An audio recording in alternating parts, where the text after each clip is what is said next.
Hello and welcome. We've put this presentation together with the experts over at Pro Tax Accountant, and today we're tackling a massive question for anyone selling online in the UK. How exactly does HMRC tax your eBay sales? We're going to give you the full roadmap for the 2025-26 tax year, so let's just dive right in. All right, let's be honest. You've been selling a few things on eBay, maybe clearing out the garage, maybe it's a bit of a side hustle. And it's easy, right, to think that that little bit of extra cash is, well, kind of flying under the radar. Your own little secret. Well, I've got some news for you. As of 2025, that secret's out. The game has completely changed. And believe me, your sales are now very much on HMRC's radar. So you're going to want to stick with me here because knowing what's coming next is absolutely crucial if you want to stay on the right side of the taxman. So what's actually changed? Basically, there are new international rules in place. They come from something called the OECD, which the UK has signed up to. And what this means is that platforms like eBay, Vinted, Etsy, you name it, they now have a legal duty to automatically report your sales data directly to HMRC. This isn't something they can choose to do, it's mandatory. It's all about making the digital economy a bit more transparent. Okay, pay close attention, because this is the part that really matters. These are the exact triggers that get you on the list. The platforms will report you to HMRC if you hit either one of these two thresholds in a single year. First, if you sell more than 30 items, or second, if you earn over €2,000, which is about £1,735. You only need to hit one of those, just one, and bam, your info is automatically on its way to HMRC. It's really that simple. All right, now that you know what's happening, here's what we're going to break down today. We'll look at why HMRC is doing this, how to figure out if you've got a hobby or a full-blown business, what you can earn tax-free, what you need to do if you are a trader, a quick peek at the future with making tax digital, and then, most importantly, what you should do next. Okay, Section 1. So why the sudden interest from HMRC? Well, it all comes down to something they call the tax gap. Think of it as the difference between the tax that should be collected and what they actually get. And with the absolute explosion of online selling and side hustles, they're just making sure everyone is playing by the same rules and paying their fair share. It's not really about penalizing someone for selling an old jumper, it's about creating a level playing field. And that brings us to probably the single most important question you've got to ask yourself. Are my sales just a hobby? Or am I running a business? Getting this right is everything. Now, to figure this out, HMRC plays detective. They have this kind of secret checklist they use, and it's known as the badges of trade. So on the surface, the difference seems pretty simple, right? A hobby is basically you selling your own stuff you don't want anymore. You know, clearing out your closet, getting rid of old video games, that kind of thing. But a trade, that's different. That's when you're buying things or maybe even making them with the specific goal of selling them to make a profit. It's all about your intention.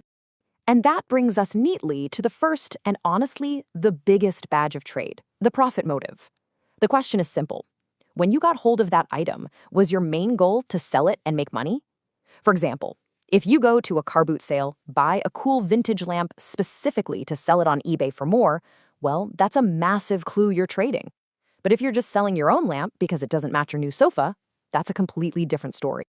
Okay, next up, badge of trade number 2 is all about frequency. How often are you selling? Think about it. Selling your old bike you've had for years, that's a one-off. But what if you're selling 10 different bikes every single month? That consistent, regular pattern of sales, yeah, that looks a lot less like a clear out and a lot more like an organized business. And the third big clue for HMRC is whether you changed the item to sell it. Did you modify it to make it worth more? A classic example is buying a tired old chest of drawers, giving it a new coat of paint, maybe some new handles, and then selling it for a tidy profit. That's a huge sign of trading. Now remember, no single one of these badges is a smoking gun on its own. But if you start ticking a few of these boxes, well, HMRC is almost definitely going to see you as a trader. Right, I know that might all sound a little bit daunting, but deep breath. Now for some really good news. Even if you look at those badges and think, yep, that's me, I'm a trader, it doesn't automatically mean you're going to get a tax bill. The UK actually has some pretty generous tax-free allowances, and for most casual sellers, this means you won't have to pay a single penny. And this is the first number you need to remember, £1,000. This is your annual trading allowance. Now, what this means is if your gross income from trading, that's your total sales before any expenses, is £1,000 or less for the whole tax year, you're in the clear. You don't have to tell HMRC, you don't have to file a tax return for it, and you owe zero tax on it. It's a fantastic, simple safety net. But hold on, what if you decided you're not a trader? What if you're genuinely just selling your own personal things, like, say, an old watch or maybe a piece of art you've had for ages? This is where we have to switch gears completely. We're not talking about income tax anymore.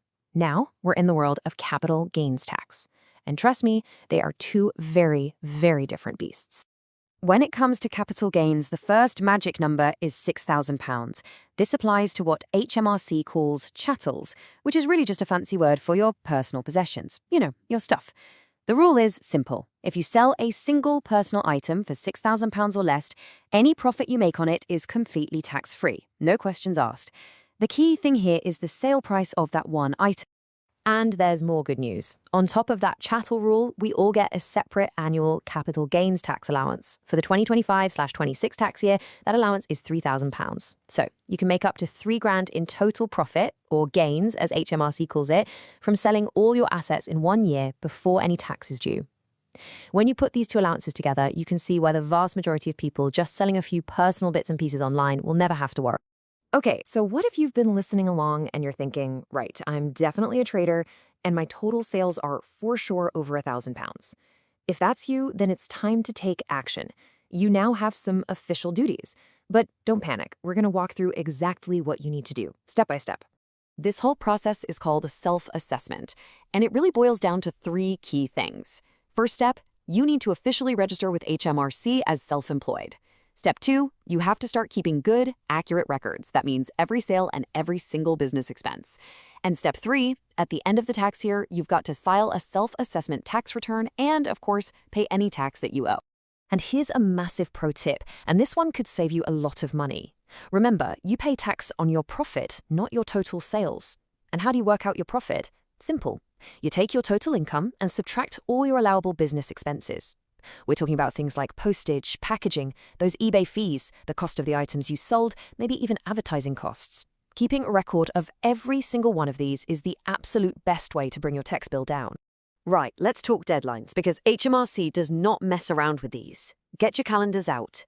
For the tax year that ends on April 5th, 2026, your first deadline is to register for self-assessment by October 5th, 2026.